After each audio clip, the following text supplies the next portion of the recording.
Olha, todo ano, bem no centro do poder em Brasília, rola uma briga silenciosa que vale bilhões e bilhões de reais. É uma disputa para ver quem de fato dá a cartada final sobre como o nosso dinheiro público vai ser gasto. Será que é o presidente ou será que é o Congresso? A resposta para isso, e ela pode surpreender, está escondida nas regras bem complicadas do orçamento do Brasil. E no final das contas, tudo se resume a uma pergunta central. Aquele orçamento que o Congresso aprova todo ano, ele é uma ordem que o governo tem que seguir na ponta do lápis? Ou será que é mais como uma lista de sugestões que pode ser ajustada ou até ignorada conforme a conveniência? Entender isso é o segredo para saber quem realmente manda nas contas do país. Então, para a gente começar a desvendar esse mistério, a gente precisa olhar para a primeira pista. A lei do orçamento não é uma lei qualquer como as outras que a gente conhece. Ela tem uma natureza bem particular. É que é o seguinte, o orçamento é o que o pessoal do direito chama de lei em sentido formal. Pensa assim, ela tem toda a cara de uma lei normal. Ela é proposta, passa por debates, votação, é sancionada, segue todo o rito, toda a forma. Mas o conteúdo dela, o conteúdo é outra história. E por que o conteúdo é tão diferente? Porque o orçamento não é uma lei em sentido material. Uma lei material de verdade cria regras que valem para todo mundo, de um jeito geral e abstrato. O melhor exemplo é a lei do imposto de renda. Ela diz que quem tem renda paga imposto. Simples assim. É uma regra geral. E é aqui que a gente vê a diferença na prática. A lei do orçamento é super concreta, super específica. Ela não fala em regras gerais. Ela diz, use X milhões de reais para construir a ponte sobre o rio Cochipó. É um plano de ação, com nome e endereço. E é exatamente por ser tão concreta que existe toda essa discussão sobre o poder dela. O que nos leva direto para o olho do furacão. Se a lei do orçamento diz, construa uma ponte, o governo é obrigado a pegar o dinheiro e construir? Ou ele pode virar e falar, quer saber, acho melhor não construir e usar esse dinheiro para outra coisa? E nesse debate, basicamente, existem dois times. De um lado, tem a visão tradicional, do orçamento autorizativo. A ideia aqui é que o Congresso só autoriza o governo a gastar. É como dar uma permissão, sabe? Mas a decisão final de gastar ou não ainda é do Executivo. Do outro lado, uma visão que vem ganhando cada vez mais força, a do orçamento impositivo. E aqui a conversa é outra. O que está escrito na lei é uma ordem e deve ser cumprido. Ponto final. Aí a gente pensa, bom, é só olhar na Constituição que a gente resolve isso, né? E parece que sim. A Constituição diz com todas as letras que a administração tem o dever de executar o orçamento. A palavra é dever, não é pode se quiser. Então, caso encerrado, certo? Fim da discussão.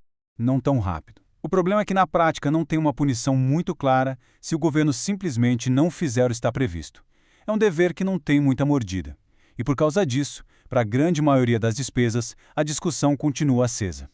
Só que nos últimos anos, uma parte bem específica desse orçamento virou o jogo completamente. E é aqui que a história dá uma guinada daquelas. Ao invés de ficar só na discussão teórica, o Congresso resolveu partir para a ação e mudar a própria Constituição para garantir, na marra, o seu pedaço do bolo orçamentário. Para entender como isso aconteceu, a gente precisa voltar um pouquinho no tempo. Ali, por meados da década de 2010, a relação de forças entre o governo e o Congresso mudou. Com governos que já não tinham aquelas maiorias tão confortáveis, os parlamentares viram a chance perfeita para negociar mais poder e abocanhar o controle direto de uma fatia dos recursos. E essa negociação virou lei, ou melhor, virou parte da Constituição. Foi uma verdadeira escalada. Em 2015, as emendas individuais, aquelas de cada deputado e senador, passaram a ser de pagamento obrigatório. Em 2019, foi a vez das emendas das bancadas dos estados. E para fechar, em 2022, o valor para as emendas individuais ainda foi aumentado, consolidando de vez esse novo poder do Congresso. Beleza, então o Congresso ganhou mais poder. Mas como é que isso funciona no dia a dia? Que ferramentas eles têm na mão agora para realmente mandar nesse dinheiro? Anota aí o primeiro número importante, 2%. Hoje, 2% de toda a receita corrente líquida do governo, que, trocando em miúdos, é quase tudo que o governo arrecada com impostos e contribuições, tem que, obrigatoriamente, ser reservado para as emendas individuais. Essa parte do orçamento deixou de ser sugestão há muito tempo, agora é ordem. E não é só pega 2% e gasta, tem regra para isso também. Metade desse valor, ou seja, 1% da arrecadação total do governo, tem que ir carimbado para a área da saúde, é obrigatório. A outra metade, aí sim, o parlamentar pode escolher onde alocar. E o bolo todo é dividido proporcionalmente entre a Câmara dos Deputados e o Senado. E não para por aí. Além daqueles 2%, tem mais 1% da receita corrente líquida, que também é de execução obrigatória. Esse dinheiro vai para as chamadas emendas de bancada. Basicamente, os deputados e senadores de um mesmo estado se juntam para decidir projetos importantes para a região deles.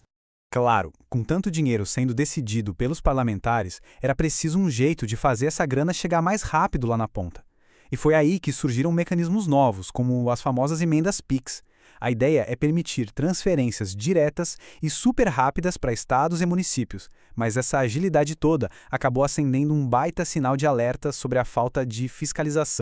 A grande questão que muitos especialistas apontam é se essa velocidade toda não acaba passando por cima do controle. A falta de um planejamento mais claro e de uma fiscalização mais robusta gera muitas dúvidas sobre a transparência e a rastreabilidade desse dinheiro, criando um risco real de que ele não seja usado da melhor forma.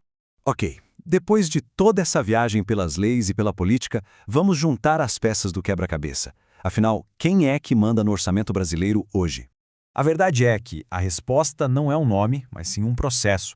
Não existe um dono do dinheiro. O que a gente tem hoje é um orçamento híbrido. A maior parte dele ainda é autorizativa, ou seja, dá uma boa margem de manobra para o governo. Mas uma fatia cada vez maior, a das emendas, virou impositiva. É um poder garantido na Constituição, direto na mão do Legislativo. O controle, no fim, virou um verdadeiro cabo de guerra que se repete todo o santo ano. E tudo isso deixa uma pergunta bem importante no ar, né? Essa descentralização toda do poder, que espalha a decisão sobre bilhões de reais entre mais de 500 parlamentares, faz com que o dinheiro seja gasto de forma mais inteligente, mais perto das necessidades reais da população? Ou será que, na verdade, isso pulveriza a responsabilidade e torna o controle e a fiscalização uma missão quase impossível? Essa é a grande questão que fica para a gente pensar.